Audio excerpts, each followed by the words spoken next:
샬롬 애청자 여러분들 평안하셨죠? 오늘은 예수 잘 믿는 방법 이겁니다. 예수 잘 믿는 방법 이겁니다. 이런 내용을 말씀드립니다. 본문 말씀은 요엘서 2장 23절에서 30절 되겠습니다. 애청자 여러분들, 찬양학교 다니는데 공부를 잘 못하는 것 같지 않습니까? 성적표를 볼 때 마음에 들지 않습니까? 그 자녀에게 뭐라고 하십니까? 아무 말도 안 한다고요? 그 부모는 양심 있는 분이지요. 왜? 예전에 자신도 공부를 잘하지 못했기 때문이지요. 알고 보면 그 아이도 잘하고 싶은 마음을 가졌던 것은 틀림없습니다. 목사님들, 목회 잘하고 싶죠? 안 돼서 못하는 거죠. 중요한 건 뭡니까? 재미가 없기 때문입니다. 공부하는데 재미가 없습니다. 재미가 없으면 되지 않아요.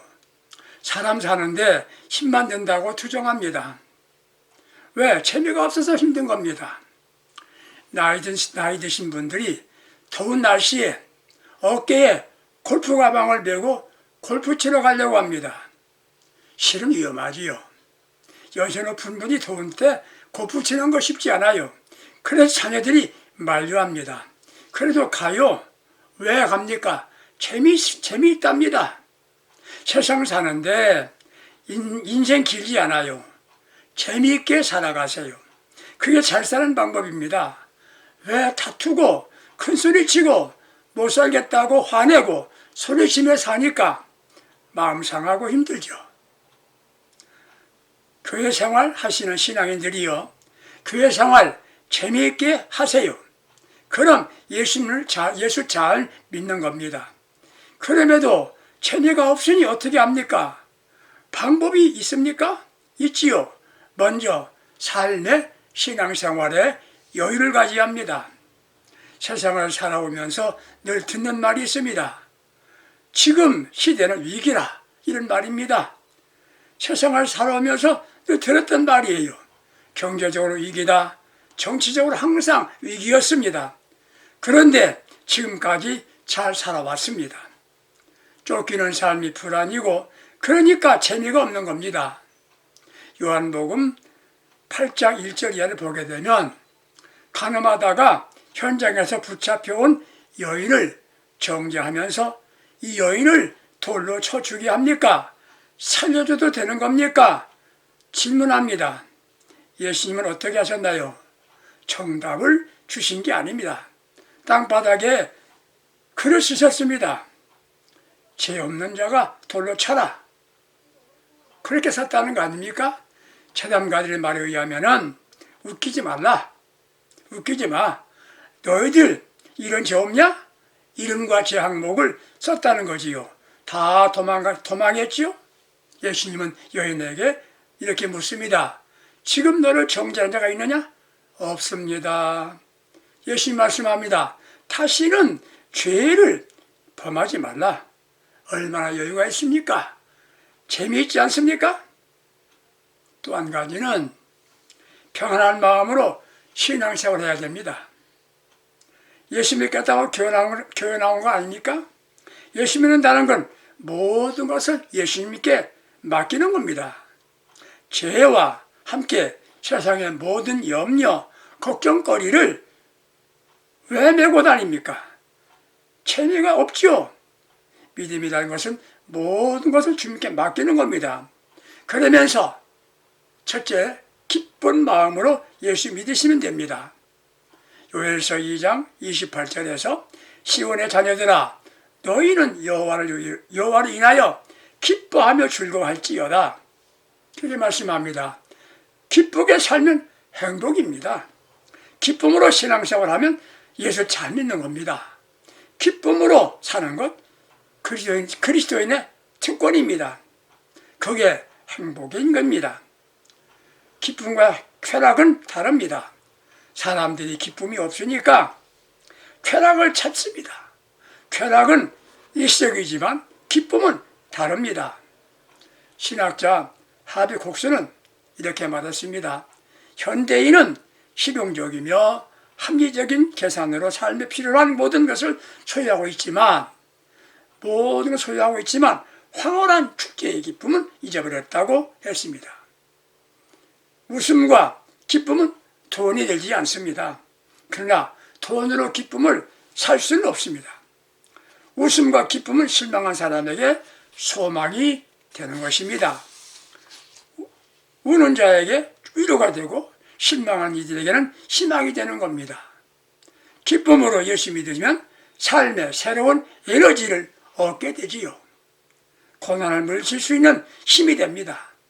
진정 기쁘게 예수 믿고 기도할 때 엔돌핀이 강하게 팡팡 솟아난답니다. 그때 고통이 사라지고 엔돌핀이 다시 솟아난답니다.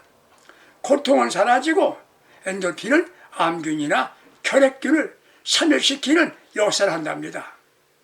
지금 현실은 어렵고 힘들어도 주님과 함께 살고 순간마다 은혜받아 기쁘게 신앙생활합시다. 그러면 인생 승리자가 됩니다. 여러분이 들어본 미국의 백화점 왕이란 사람이 있지요. 존 와나메이커입니다. 그는 최신부 장관을 지낸 철저한 크리스찬이었지요. 그가 한 가정의 아버지로 대사업가로 평생 주일학교 교사로 섬긴 유명한 인물이었습니다. 그의 사업 60주년을 맞이하여 기념 파티에서 친구가 질문합니다. 자네는 어떻게 이렇게 성공하게 된 비결이 무엇인가? 그 질문에 대하여 와나메이커 씨는 이렇게 말합니다. 83세인 그가 즐거운 마음으로 바르게 산 것뿐일세. 즐거운 마음으로 바르게 산 것뿐일세. 그렇습니다. 우리는 바르게 기쁨으로 예수 믿으면 인생 승리자가 되는 겁니다. 기쁨으로 신앙생활 합시다. 어떻게 기쁘게 신앙생활 할 수가 있습니까? 날마다 성령 충만한 삶이어야만 합니다. 성령 받으면 열매가 있습니다. 첫째가 사랑이고 두 번째가 신앙입니다. 기쁨이란 말입니다. 사도행전 6장 15절에 기록된 스데반 집사는 그의 얼굴이 천사와 같다고 말했습니다. 천사의 얼굴이 무엇입니까? 기독교를 박해하는 사울을 감동시켰습니다. 그의 얼굴이. 천사의 얼굴이란 담대한 모습의 얼굴입니다. 아무리 돌을 던지고 핍박을 해도 당당하고 자신감이 넘치는 모습이었습니다. 천사의 얼굴, 거룩한 얼굴입니다. 기쁨이 넘치는 얼굴입니다. 그는 하늘나라 주님을 바라보고 있었습니다. 지금 앞에서 당당한 모습이었습니다. 이는 바로 성령 받은 모습입니다. 성령 받으면 열매가 신학이지요. 이는 기쁨이란 말입니다. 자신에게 어려운 일이 생겨도 신학, 기쁨이 생긴 겁니다. 그러니까 예수 쉽게 믿지요. 예수 쉽게 믿는 방법 두 번째, 미래의 소망을 가져야 합니다. 미래의 소망을 가져야 합니다. 그러면 예수 쉽게 잘 믿게 됩니다. 은혜 받은 이들은 한결같이 거룩한 꿈, 즉 비전을 갖게 되었습니다. 본문 요엘서 2장 28절에 그 후에 내가 내 신을 만민에게 부어주리니 너의 자녀들이 장래일을 말하고 너의 늙은이들은 꿈을 꾸며 젊은이들은 이상을 볼 것이라 했습니다. 젊은이들이 미래가 보이고 노인도 꿈, 즉 비전을 갖게 된답니다. 은혜 받지 않고 신앙생활 하니까 답답한 거지요. 영적인 세계에 미래가 보이지 않기 때문인 겁니다. 앞이 보여야 힘껏 달려갈 수 있지 않겠습니까? 영적인 은혜를 받으면 티끌 가운데서도 새하늘과 새 땅이 보이는 겁니다. 신앙인은 새하늘을 보고 사는 이들입니다. 인간은 본래 하늘을 바라보고 사는 존재입니다. 그래서 사람을 헬라어로 안드로포스라고 말합니다. 이는 위를 보는 존재라는 뜻입니다. 위를 바라보고 사는 존재란 말입니다.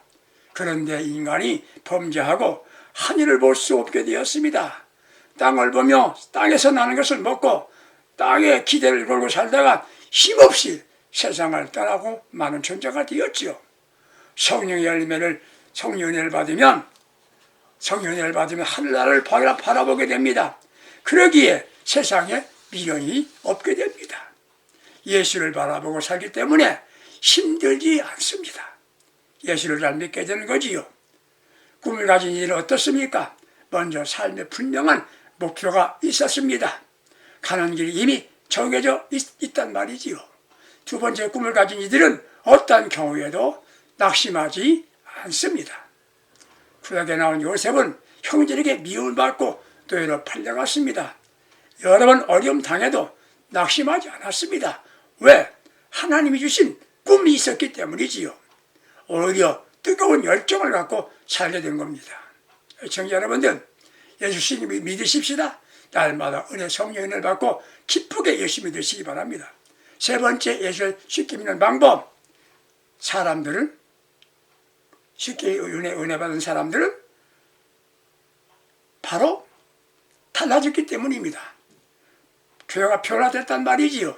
자신이 변화된 것입니다. 그러므로 신앙생활을 쉽게 하게 됩니다. 지금은 변화를 바라는 때이지요. 교회만 다 아니라 세상도 변화를 원하고 있습니다. 교회 다니면서 수십 년 지나도 변화되지 않았기에 자신도 신앙생활 힘들고 불신자들에게 비난받는 겁니다. 변화란 말에 나 결심한다고 되는 건 아닙니다. 은혜 받아야 변화됩니다. 은혜 받으면 무엇이 달라지나요? 하나는 마음이 변화됩니다. 미움이 사랑으로 바뀌어집니다. 마음에서부터 시작이 되지요. 교만한 마음이 겸손해집니다. 겸손하며 자신을 바로 알게 되는 것이지요. 권리보다 책임감 더 강하지요. 겸손하면 또 겸손하게 되는데 배우려고 합니다. 자신의 부족함을 알기 때문입니다. 문제가 생기면 먼저 사과합니다. 겸손한 사람이 섬길 줄 압니다. 겸손하면 친구가 많아집니다. 역대하 26장 5절 보게 되면 히스기야 왕이 겸손할 때 형통했다고 말했습니다. 그가 강성하여 잘 될 때 교만했습니다. 그래서 역대하 26장 16절에 파멸이 옵니다. 히스기야 왕이 외생에 파멸이 왔어요. 우리는 항상 겸손해야 합니다. 바꿔줘야 됩니다. 미움이 사랑으로 변화돼야지요. 인간성은 대인관계에 있다고 말합니다. 크게 사랑하려고 하면 좋아질 겁니다. 사랑하는 방법이 뭡니까? 4가지 미음자를 사용합니다. 첫째, 만나는 겁니다. 자주 만나는 겁니다. 만나면 정이 들죠? 두 번째, 미음자는 무슨 말 합니까? 대화라는 것이지요. 대화할 줄 알아야 됩니다. 먼저 질문할 줄 알아야 되지요. 세 번째, 미움은 뭡니까? 음식을 먹어라. 먹는 거지요. 먹어라.